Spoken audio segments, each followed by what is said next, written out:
Hello friends, નમસ્તે and welcome back to my channel. સ્વાગત છે તમારું એક નવા વિડીયોમાં. તો આજનો નવો વિડીયો સ્ટાર્ટ કરીએ છીએ. જો રાતનો સમય છે, જસ્ટ હજી વાસણ ધોઈને જ નવરી થઈ છું. તો પહેલાં મેં કીધું ચાલો બદામ છે એ કાઢી લઉં, પલાળવાની છે. તો હાથ પણ હજી જો લૂછ્યા નથી, પહેલાં હાથને પોછી લઉં, પછી બદામ પલાળવાની છે એને પલાળી લઉં. તો જોયું તો આમ અખરોટ છે ને પૂરા થઈ ગયા છે. તો બદામ ને અખરોટ બંને હું રાત્રે છે ને પલાળીને મૂકું છું. તો મેં ચાલો નવું પેકેટ છે ને અખરોટનું એ ખોલી લઉં. તો બસ એ જ અહીંયા ખોલતી હતી. પછી જો મૂકી દઉં ને તો પછી મારા મગજમાંથી નીકળી જાય. એટલે આમ તો જલ્દી સુધી નીકળે નહીં, કેમ કે ડેલી મારી હેબિટ છે. અમે લોકો રોજ પલાળેલી બદામ સવારે ખાઈએ જ છીએ. એટલે પણ તો પણ ક્યારેક ક્યારેક મગજમાંથી નીકળી જાય. એટલે રસોડામાં જે હું કામ કરતી હોઉં ને, એટલે છેલ્લે લાસ્ટમાં હું યાદ કરીને પલાળી જ લઉં. તો જો સરસ મજાના ફોલેલા અખરોટ છે ને એ જ હું યુઝ કરું છું. થોડોક ટાઈમ પહેલાં મેં ઓલા અખરોટ લીધા હતા, પણ રોજે રોજ એને ફોલવાવાળી ઝંઝટ થાય. એટલે મેં આ ફોલેલા પેકેટનું જે અખરોટ છે ને એ મેં હસબન્ડ ભેગું મંગાવ્યું હતું. તો ડેલી બસ ખાલી પછી મારે પલાળવા જ રહે. તો આવી રીતના જો મેં ટ્રાન્સફર કરી લીધા છે. અને બદામ પણ થોડીક છે તો મેં પછી કાઢીશ. તો હવે એને હું પલાળી લઈશ. આ ડબ્બા છે ને બહુ સરસ છે. અને ફ્રીજ પણ એકદમ સારું ઓર્ગનાઇઝ લાગે છે. અંદર ફ્રીજમાં વસ્તુ બધી રાખીએ તો આવી રીતે ઉપર અલગ અલગ રીતે આમ રાખવા હોય તો એડજસ્ટેબલ થઈ જાય છે. જગ્યા ઓછી નાની હોય તો ઉપર આવી રીતે ડબ્બા મૂકી શકીએ છીએ. જોઈએ અખરોટ ને બદામ છે ને મેં વાટકીમાં પલાળી દીધા છે અને ઢાંકીને આખી ઓવરનાઇટ માટે રાખી દઈશ. પછી સવારે જો હું એ ખાઉં છું, મારા દીકરો અને હસબન્ડ ત્રણેય અમે ખાઈએ છીએ. અને રાતનો સમય છે, નવરી પણ થઈ ગયું છું. એટલે ગાજરનો હલવો છે એ હસબન્ડને ખાવો હતો. તો જો છોલીને એને ખમણવાની તૈયારી ચાલુ છે. અને મારા દીકરા ભેગા અમૂલ ગોલ્ડનું જે દૂધ આવે છે ને, ફૂલ ફેટ મિલ્ક, એ 2 પેકેટ મંગાવ્યું છે. તો એનાથી હલવો બહુ જ મસ્ત બને છે, સ્વાદિષ્ટ બને છે. દૂધ એકદમ ગાઢું આવે છે ને એટલે એનો હલવો બહુ જ સરસ બને છે. તો જો અહીંયા કાને હું દૂધ છે ને એને ગરમ કરી લઈશ. આમ તો ગરમ ન કરી તો પણ ચાલે, બધા ઘણા એમ યુઝ કરતા હોય, પણ હું છે ને ગરમ કરીને જ યુઝ કરું છું. ક્યારેક એવું થાય કે પછી વસ્તુ છે ને ખરાબ થઈ જાય. અમુક દૂધ ક્યારેક એવું આવી જાય ને તો પછી બગડી જાય છે. એટલે જો સરસ મજાનું એકદમ ગરમ કરી લીધું છે. અને હવે આપણે છે ને ગાજરના હલવાની તૈયારી કરીએ. તો જો સરસ મજાનું અહીંયા આવી રીતના મેં ખમણી લીધું છે. અને એક પેન છે સ્ટીલનું, એકદમ જાડા તળિયાવાળું લેવાનું. એટલે આપણો હલવો છે એ બળી ન જાય. એની અંદર આવી રીતના મોટો ચમચો ભરીને જે ઘી છે એ નાખ્યું છે. પછી આ ખમણેલ ગાજર છે ને એને મેં નાખી દીધું છે બધું જ. અને પછી થોડી વાર સરસ મજાનું ઘીમાં છે ને શેકી લેવાનું. તો હું આવી રીતે હલવો બનાવું છું. તમે લોકો કેવી રીતે હલવો બનાવો છો કોમેન્ટ કરીને મને જરૂરથી જણાવજો. કેમ કે બધાની રીત છે ને અલગ અલગ હોય છે કરવાની. તો હું કંઈક આવી રીતે કરું છું. તો જો આવી રીતના ઘીમાં છે ને હું થોડી વાર એને સરસ રીતે શેકી લઈશ. અને પછી છે ને જે બધું દૂધ છે ને એ હું થોડું થોડું કરીને નાખીને ગાજર ચડાવું છું. અને તમને લોકોને મારા વિડીયોઝ કેવો લાગે છે એ કોમેન્ટ કરીને જરૂરથી જણાવજો. જો વિડીયો સારા લાગતા હોય તો વિડીયોઝને જરૂરથી લાઇક, શેર અને સબસ્ક્રાઈબ કરજો. તો જો અહીંયા આવી રીતના મેં અડધાથી વધારે દૂધ છે ને એ મેં નાખી દીધું છે અંદર. અને બસ ધીમા તાપે આપણને એને પાકવા દેવાનો છે. કેમ કે ફૂલ ગેસ જરાય નથી રાખવાનો, નહીં તો નીચેથી છે ને તળિયામાં ચીપકી જાય છે. તો પછી બેડ સ્મેલ અંદર બેસી જાય છે. એટલે ધીમા તાપે જ જો ગાજરનો હલવો છે ને જેમ બનાવીને એમ સરસ મજાનો એકદમ સ્વાદિષ્ટ ને મીઠો થાય છે. અને જો વધારે પછી મેં બાકી રાખ્યું હતું ને દૂધ, એ દૂધ પણ મેં નાખી દીધું છે. એટલે કિલો દૂધ છે મેં અહીંયા યુઝ કર્યું છે. તો બધું જ દૂધ નાખી દીધું છે. ને આટલું બધું જો ગાઢું છે.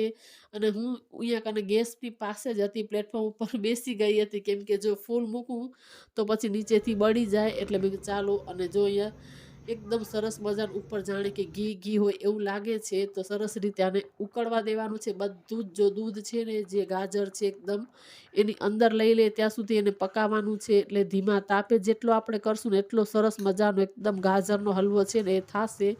તો તમે જોઈ શકો છો લગભગ દૂધ બધું જ બળી ગયું છે. હવે થોડું ઘણું જ છે એ પણ બળી જાય. ને પછી આપણને છે ને ખાંડ નાખવાની છે. તો હવે તમે જુઓ જરાય અંદર દૂધ નથી.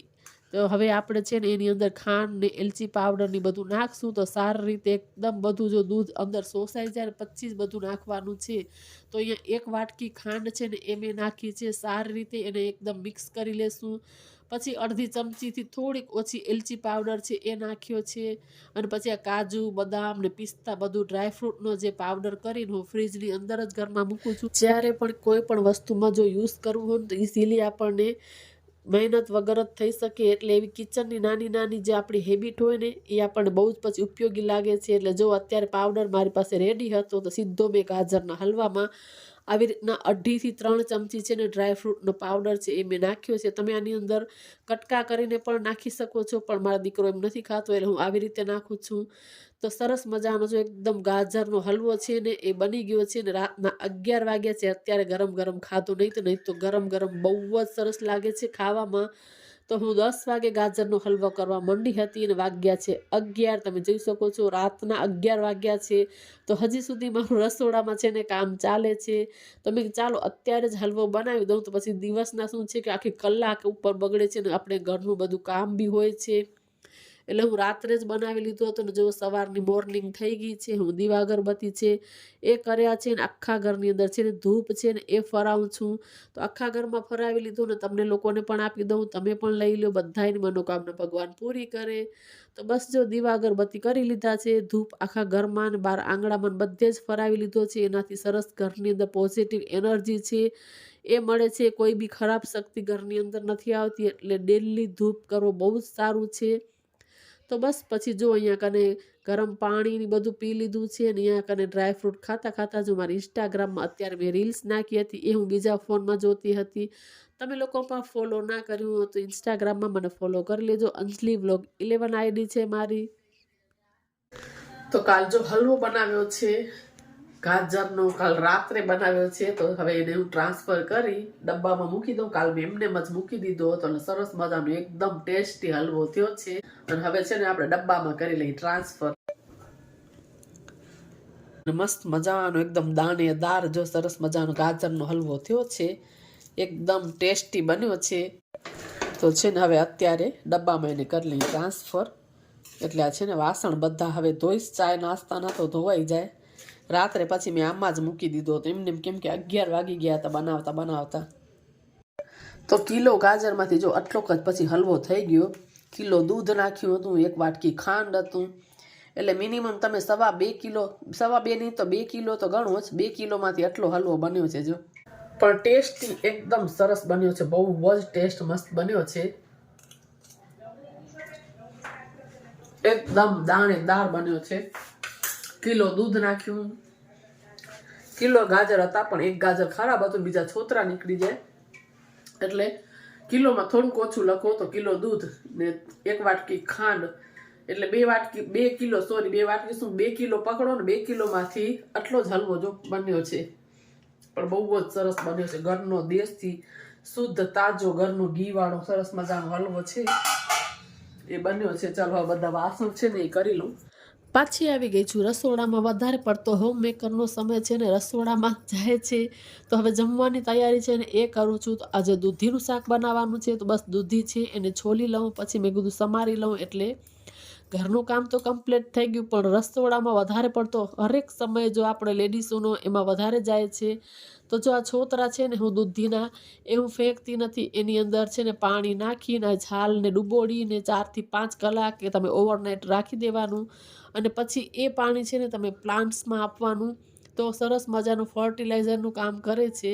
એટલે આવી રીતના જો હું પાણીમાં ડૂબોડીને પછી એને છે ને બીજા પાણીમાં એડ કરી દઈશ. ડોલ ભરેલું જે પાણી હશે ને આ બધું પાણી એડ કરીશ. એટલે બધા પ્લાન્ટમાં થોડું થોડું પાણી છે એ એડ કરી દઈશ. એટલે સરસ મજાનું ખાતરનું કામ કરે છે ને પ્લાન્ટ સરસ ગ્રો કરે છે.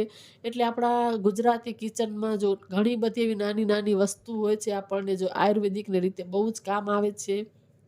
તો જો હવે અહીંયા કને છે ને રસોઈની તૈયારી કરતી હતી. તો શાકનો વઘાર પણ કરી લીધો, બધું ઘરનું કામકાજ કરી થોડી વાર સૂઈ ગઈ હતી. હવે સાંજના વાગ્યા છે 4. હું જાઉં છું યોગા ક્લાસ. તો જો અહીંયા બૂટ પહેરી લઉં છું અને મારી યોગા મેટ લઈ અને યોગા કરવા માટે નીકળી જઈએ. તો અમે જો પહોંચી ગયા છીએ હવે અહીંયા કને યોગા માટે. મારી મેટ છે એ પાથરી લીધી છે અને સરસ મજાનું ગ્રાસ છે. તો થોડી વાર છે ને ત્યાં હું વોકિંગ કરીશ. જો આવી ગયા છીએ વોકિંગ કરવા માટે. થોડી વાર વિસામો ખાઈ પછી થોડુંક ગ્રાસમાં ચાલીએ. ત્યાં 10-15 મિનિટ થઈ જશે એટલે યોગા ચાલુ થશે. તો સરસ મજાનું ગાર્ડન છે, એમાં બેસીને કરીએ યોગા.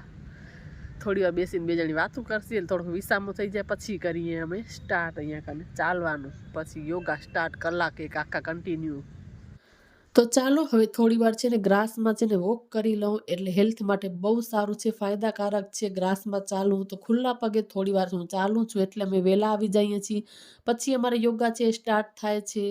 તો યોગા કરીને ઘરે પાછી પણ આવી ગઈ છું. એના પછી આવીને જો રસોઈ કરી, તમને દેખાય છે અહીંયા ખીચડી ને રોટલી ને બધું કર્યું, શાક કર્યું, અને રસોડું છે ને જો સરસ મજાનું ક્લીન કરી નાખ્યું છે.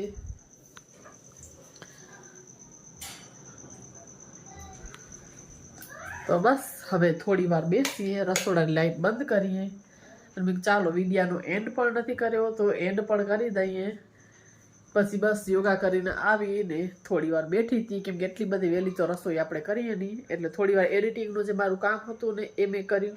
કેમ કે વિડીયોનું જે કામ હોય છે ને એ પછી આજકાલ મારે એવી રીતે જ થાય છે કે યોગામાંથી આવી જાઉં ને પછી જ વોઇસ ઓવર થાય છે, એટલે બપોરના થોડી વાર હું એડિટિંગ કરી લઉં ને વોઇસ ઓવર બાકી રહી જાય એ યોગામાંથી આવું પછી કરું. તો આવીને એ એડિટિંગનું કામ કર્યું, વિડીયો અપલોડ થઈ ગયો, પછી રસોઈ કરી, અને વાગ્યા છે 8:15, એટલે બસ 8:30 હવે જમી લેશું. આ વિડીયાને અહીંયા જ એન્ડ કરી દઈએ. જો વિડીયો તમને લોકોને સારો લાગ્યો હોય તો વિડીયોને લાઇક, શેર અને સબસ્ક્રાઇબ કરવાનું ભૂલતા નહીં. ફરી પાછા મળીએ નવા એક વિડીયોમાં. ત્યાં સુધી બધાને હર હર મહાદેવ, જય માતાજી, જય શ્રી કૃષ્ણ, બાય.